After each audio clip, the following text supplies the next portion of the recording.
नमस्कार दोस्तों, आज आप सभी को एक और नई कहानी सुनाती हूँ। कांटे भरी राहें, भाग 35।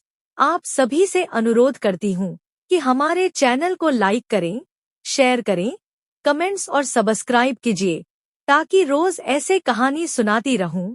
बातों बातों में सरोज देवी कहती है, असल में देखा जाए तो हमारे देश में कानून व्यवस्था तो है, मगर अपराधियों को कभी भी उचित सजा नहीं मिलता। विशेषकर ऐसे अपराध करने वालों को जिस तरह की सजा होनी चाहिए, ताकि ऐसी जघन्य अपराध करने वालों को दिए गए सजाओं को देखकर लोगों के रूह कांप जाएं।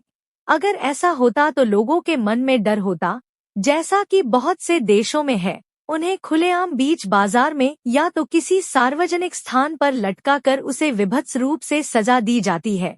उसे देखकर अन्य लोगों में भय की उत्पत्ति होती है। इस कारण बहुत से देशों में क्राइम करने वालों के संख्या में गिरावट आई है। अब के समय में हमारे देश में जो व्यवस्था लागू है और बीते दिनों में घटित घटनाओं को देखकर किसी के भी मन में विश्वास नहीं रहा कि कोलकाता के अस्पताल में हुई घटना के किरदारों को या देश के अन्य हिस्सों में हो रही घटनाओं के किरदारों को कोई उचित सजा मिलेगी। क्योंकि अगर बीते कुछ सालों में घटित घटनाओं की ओर मुड़कर देखें तो बड़े से बड़े तथा बहुत से छोटे स्तर के लोग इस तरह के कांड में लिप्त पाए गए, जिनके पीछे खूब राजनीति हुई है। लोगों ने सड़क पर उतरे, पीड़िता के समर्थन में तथा उन्हें श्रद्धांजलि देने के वास्ते कैंडल मार्च निकाला। जगह जगह पर अपराधियों के विरोध में प्रदर्शन हुए। फिर क्या हुआ? वहीं ढाक के 3 पात। ऐसे किसी केस में किसी को भी सख्त सजा नहीं मिली, तभी तो अपराधियों के हौसला बुलंद है। वार्तालाप के बीच वीणा मौसी कहती है, मुझे बचपन की एक घटना याद आ रही है। आज से लगभग 60 साल पहले की बात है, जब मैं 2-3 कक्षा में पढ़ती थी। बाजार से सटे हमारे स्कूल थी जहां पर मैं पढ़ाई करने जाती थी। उस समय हमारे गांव तथा चारों ओर बहुत चोरी डकैती होती थी, जो स्थानीय लोगों के लिए बड़ी मुसीबत बनी हुई थी। हमारे गांव से पुलिस थाना 20 कोस की दूरी पर थी और पुलिस वाले भी उन डाकुओं पर कोई कार्रवाई नहीं करते थे। ऐसे में स्थानीय लोगों ने ठान लिया और गांव में पहरा देकर उन डाकुओं को पकड़ लिया और बीच बाजार में बिजली के खंभे के साथ लोहे की जंजीरों से बांधकर उन्हें खूब पिटा।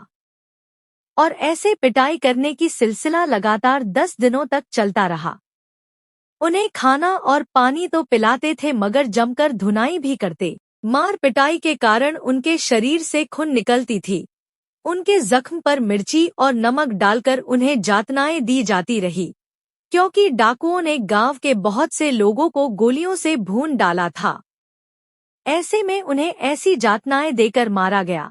उस दिन के बाद से फिर कभी हमारे गांव तथा आस पड़ोस के गांव में डकैती नहीं हुआ।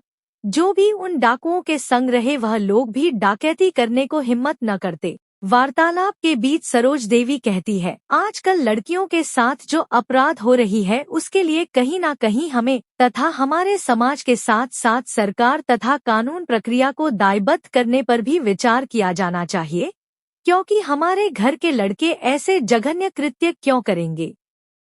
हमें इन सब के पीछे छुपे मूल कारण को लेकर विचार विमर्श करना चाहिए, क्योंकि यह केवल एक दिन की समस्या नहीं है। रोज कहीं ना कहीं ऐसी जघन्य कृत्य हो रही है। समाप्त।